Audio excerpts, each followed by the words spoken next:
Hello everybody and welcome in biological glucocorticoid. Basically glucocorticoid में जो number of amino acid है वो C21 है, राइट। सो ग्लूकोकॉर्टिकोइड में फर्दर 3 हार्मोन्स आ जाते हैं इनकी कैटेगरी में, right. So the first one is corticosterone. Corticosterone जो है वो 4% just of the total hormone ये मेक करता है, corticosterone, right. So second one is cortisol. Cortisol जो है ये 95% बनाता है of the total hormone. Third one is cortisone, और कोर्टिसोन जो है ये 1% ओनली बनाता है, यानी सबसे ज़्यादा कोर्टिसोल बनाता है 95%, देन कोर्टिकोस्टेरोन बनाता है 4%, और कोर्टिसोन जो है कोर्टिसोन ये सबसे एंड में ओनली 1% मेक करता है। अब जो हाफ लाइफ है वो है 70 to 80 मिनट्स कोर्टिसोल की, एंड कोर्टिकोस्टेरोन की जो है वो 50 मिनट्स है, यानी कोर्टिसोल की हाफ लाइफ भी ज़्यादा है और ये large number act as a large long part of the hormone, right. So function क्या है basically on carb metabolism. Glucocorticoid increase करता है ब्लड ग्लूकोज लेवल। कैसे इंक्रीज़ करेगा? फर्स्ट जो है ग्लूकोनियोजेनेसिस का प्रोसेस करेगा इन लिवर में ग्लूकोनियोजेनेसिस का प्रोसेस कैसे होता है, यानी extra hepatic cells, means liver के जो सेल्स नहीं हैं एक्स्ट्रा हिपैटिक हैं, सो वहाँ से रिलीज़ होगा अमाइनो एसिड, रिलीज़ होगा। कैसे होगा? प्रोटीन की ब्रेकडाउन होगी, राइट। सो वो प्रोटीन आएगा या फैटी एसिड आएंगे एडिपोज टिश्यू से, ब्लड के थ्रू आकर वो लिवर में जाएंगे और उससे आगे ग्लूकोज की फॉर्मेशन होगी। इसको हम ग्लूकोनियोजेनेसिस कहते हैं। इनहिबिशन होगी, inhibiting uptake and utilisation of glucose by peripheral cells. Peripheral cells के थ्रू यानी इनहिबिट कर दिया जाएगा पेरिफेरल सेल्स को कि वो ग्लूकोज की यूटिलाइजेशन करें या उसकी एब्जॉर्प्शंस करें या इनटेक करें, उसको स्टॉप करवा दिया जाएगा। क्यों? क्योंकि यहाँ पर ओवरऑल जो है वो ब्लड ग्लूकोज का लेवल इंक्रीज़ किया जा रहा है। इसके साथ साथ ग्लूकोज लेवल कैसे इंक्रीज़ होगा? ग्लूकोनियोजेनेसिस करवाई जा रही है, यानी ग्लूकोज की फॉर्मेशन किससे? डिफरेंट सोर्सेज से नॉन ग्लूकोज सोर्स से करवाई जा रही है। सेकंड ये कि पेरिफेरल सेल्स को इनहिबिट किया जा रहा है कि वो ग्लूकोज को अपटेक ना करें, राइट। सो इस प्रोसेस को हम एंटी इंसुलिन एक्शन भी बोलते हैं। सो हाइपर सिक्रीशन जब होती है, हाइपर सिक्रीशन में क्या होता है? Increase blood glucose level. जब ग्लूकोकॉर्टिकोइड का लेवल जब हाई हो जाएगा, इसकी सिक्रीशन हाई होगी तो क्या होगा? हाइपरग्लाइसीमिया होगा, मींस के ग्लूकोज ब्लड में ज़्यादा होगा, हाइपरग्लाइसीमिया होगा। ग्लूकोज यूरिया होगा, ग्लूकोज एक्सेस ग्लूकोज यूरिन के थ्रू निकलेगा, as well as adrenal diabetes हो जाएगी। ये किस वजह से होगी? हाई ग्लूकोज की वजह से होगी। अब हाइपोसिक्रीशन की वजह से क्या होता है? मींस जब सिक्रीशन लो है देन नॉर्मल, सो इस केस में हाइपोग्लाइसीमिया होगा, मींस ग्लूकोज कम होगा, ब्लड में एड्रीनल इनसफिशिएंसी हो जाएगी, मींस कि एड्रीनल ग्लैंड एबल नहीं है कि वो एक्सेस अमाउंट में या नॉर्मल अमाउंट में हार्मोन को सिक्रीट करें, राइट। सो अब प्रोटीन मेटाबॉलिज्म पे इसका क्या इफ़ेक्ट पड़ता है? ग्लूकोकॉर्टिकोइड जो है वो इंक्रीज़ करेगा प्रोटीन की कैटाबॉलिज्म। कैसे इंक्रीज़ करेगा? यानी प्रोटीन की तोड़ फोड़ या उसकी ब्रेकडाउन के प्रोसेस को इंक्रीज़ किया जाएगा। कैसे किया जाएगा? सेलुलर प्रोटीन की जो है ना उसकी कंसंट्रेशन को कम किया जाएगा। डिक्रीज़ इन सेलुलर प्रोटीन, यानी सेल लेवल पे जो प्रोटीन है उसकी कैटाबॉलिज्म का प्रोसेस हो जाएगा, उसमें अमाइनो एसिड को बेसिकली ब्लड में लाने की कोशिश की जाती है। Plasma level of amino acid increase होगा, क्योंकि जब सेल कैटाबोलाइज होंगे अमाइनो एसिड, प्रोटीन प्रोटियोलाइसिस का प्रोसेस होगा, normally we can say in easy word cell में। सो क्या होगा? Blood level of amino acid increase हो जाएगा, plasma level of amino acid, so protein का कंटेंट लिवर में ज़्यादा होगा। और protein catabolism occur by method, किस मेथड से होगी? Release of amino acid from body cell into blood. Body के सेल से अमाइनो एसिड जो हैं वो ब्लड में सिक्रीट होंगे और इंक्रीज अपटेक होगा amino acid by blood.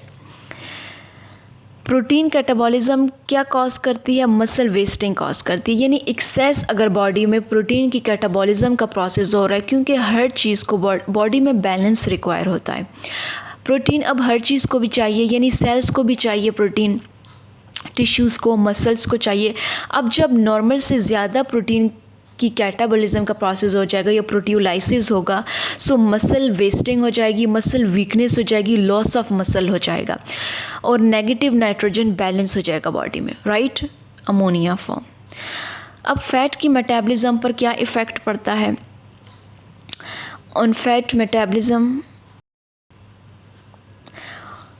Fat metabolism from adipose tissues, यानी फ़ैट की मोबिलाइजेशन का प्रोसेस होगा एडिपोज टिश्यू से, यानी इसकी मोबिलाइजेशन का प्रोसेस इंक्रीज़ हो जाएगा, मूवमेंट का process, increase concentration of fatty acid जो है वो ब्लड में आएंगे और उसकी ज़्यादा से ज़्यादा यूटिलाइजेशन होगी फॉर एनर्जी, यानी कि फ़ैट को एनर्जी के तौर पे ज़्यादा यूज़ किया जाएगा, प्रोटीन की ब्रेकडाउन की जाएगी और नॉन ग्लूकोज सोर्स से ग्लूकोज की फॉर्मेशन की जाएगी और ब्लड ग्लूकोज का लेवल रेस किया जाएगा।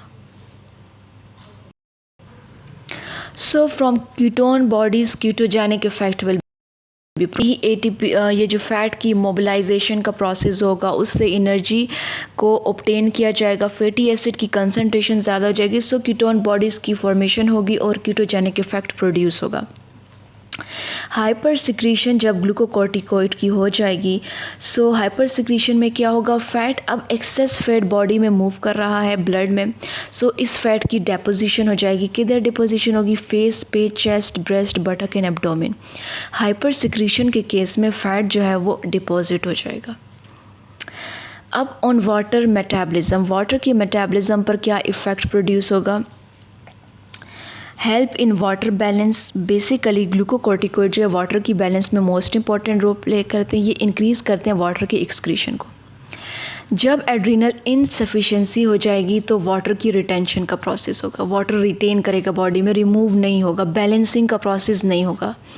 वाटर इंटॉक्सिफिकेशन कब होती है? जब हम इनटेक करते हैं large quantity of water, intake of large quantity of water is called water intoxification, right.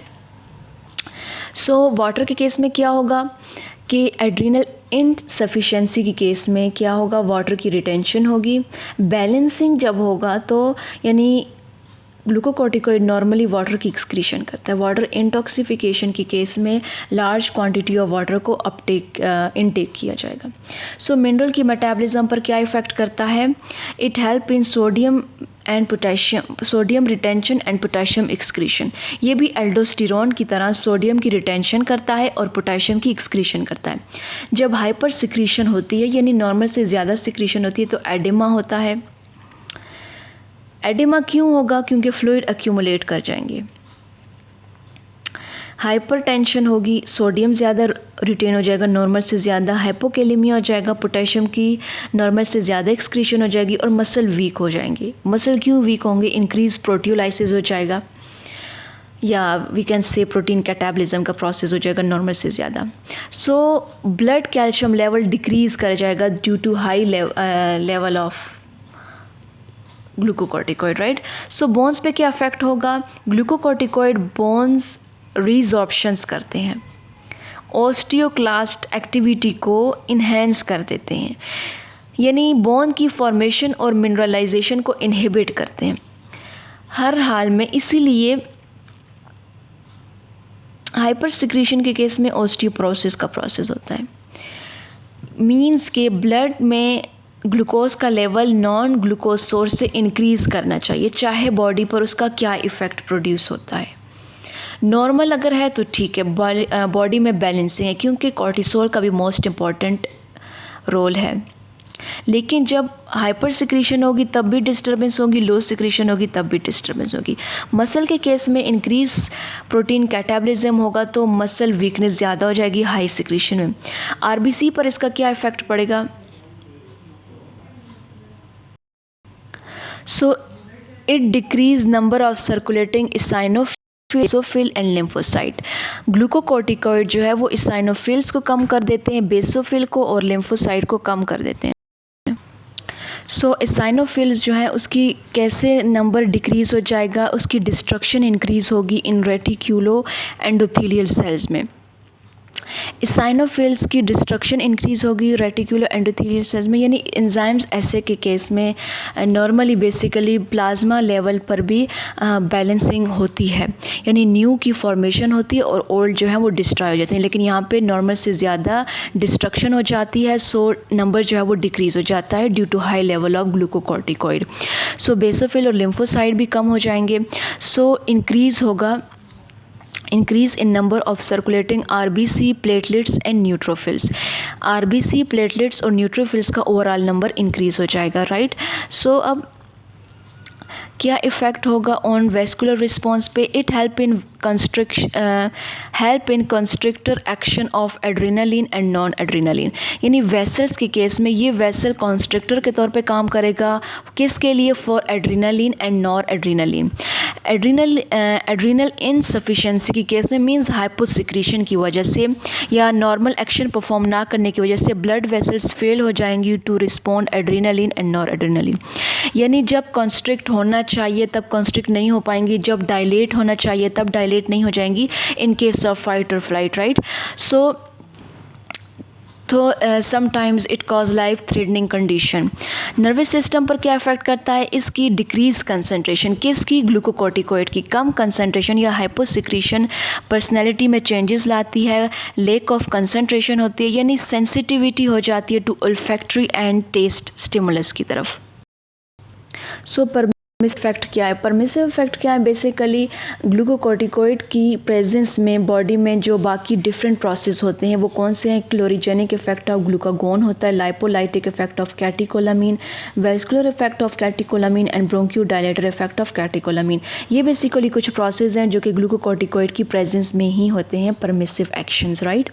So resistance to stress के स्ट्रेस इंक्रीज होगा बॉडी को ड्यू टू डिफरेंट रीज़न। जब स्ट्रेस का लेवल इंक्रीज है तो high level of ACTH body में produce होगा, high level of ACTH की वजह से ग्लूकोकॉर्टिकॉइड का लेवल इंक्रीज होगा, ACTH रिस्पॉन्ड करेगा एड्रीनल कॉर्टेक्स को कि ग्लूकोकॉइड की कंसंट्रेशन को इंक्रीज़ किया जाए।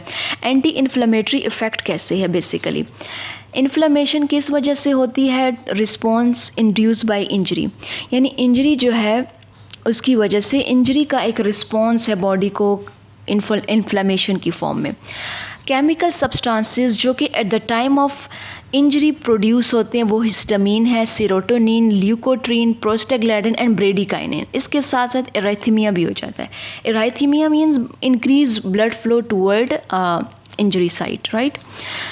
सो इम्यूनोसप्रेसिव इफेक्ट, ग्लूकोकॉर्टिकॉइड का एक मोस्ट इंपॉर्टेंट रोल ये है कि वो इम्यूनोसप्रेसिव एक्शन परफॉर्म करता है। The next is regulation of secretion. Secretion को कैसे रेगुलेट किया जाता है? एंटीरियर पिट्यूटरी जो है वो रेगुलेट करता है ग्लूकोकॉर्टिकॉइड को, किसके थ्रू? ACTH के थ्रू, यानी कि ACTH के थ्रू मैसेज जाता है एड्रीनल कॉर्टेक्स पे कि ग्लूकोकॉर्टिकॉइड को सिक्रीट किया जाए।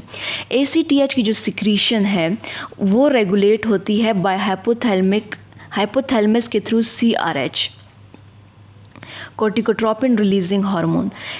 ACTH यानी हाइपोथैलेमस में CRH जो है वो मैसेज देगा एंटीरियर पिट्यूटरी को, एंटीरियर पिट्यूटरी ACTH की फॉर्म में एड्रीनल कॉर्टेक्स को मैसेज देगी कि ग्लूकोकॉर्टिकॉइड को सिक्रीट किया जाए, right. I hope you understand. So ACTH जो है वो basophilic chromophilic cells of pituitary gland secrete होगा, यानी बेसोफिलिक सेल से पिट्यूटरी ग्लैंड के जो बेसोफिलिक सेल हैं एंटीरियर एडिनोहाइपोफाइसिस के, पिट्यूटरी एडिनोहाइपोफाइसिस क्या है? एंटीरियर पिट्यूटरी है, इसके बेसोफिलिक क्रोमोफिलिक सेल से सिक्रीट होगा। इसकी हाफ लाइफ क्या है? 10 मिनट्स है ACTH की, और ACTH जो है सिंथेसाइज होता है in the form of pre pro ओपियोमेलेनोकोर्टिन,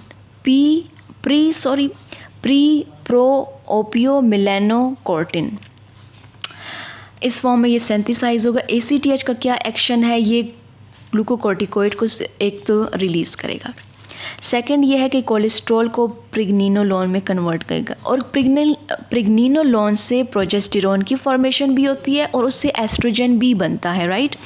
so CRH जो है सिक्रीशन इज़ इंड्यूस, CRH की जो सिक्रीशन है, CRH कोर्टिकोट्रोपिन रिलीजिंग हार्मोन, ये ACTH की सिक्रीशन को इंड्यूस करेगा, और ACTH कब सिक्रीट होगा, कब इंड्यूस होगा, इमोशन, स्ट्रेस, ट्रॉमा और सर्केडियन रिदम के केस में। CRH भी इन कंडीशन की केस में इसको इंड्यूस करेगा कि बॉडी को इसकी ज़रूरत है, right. So this is all about glucocorticoid. Thanks for watching.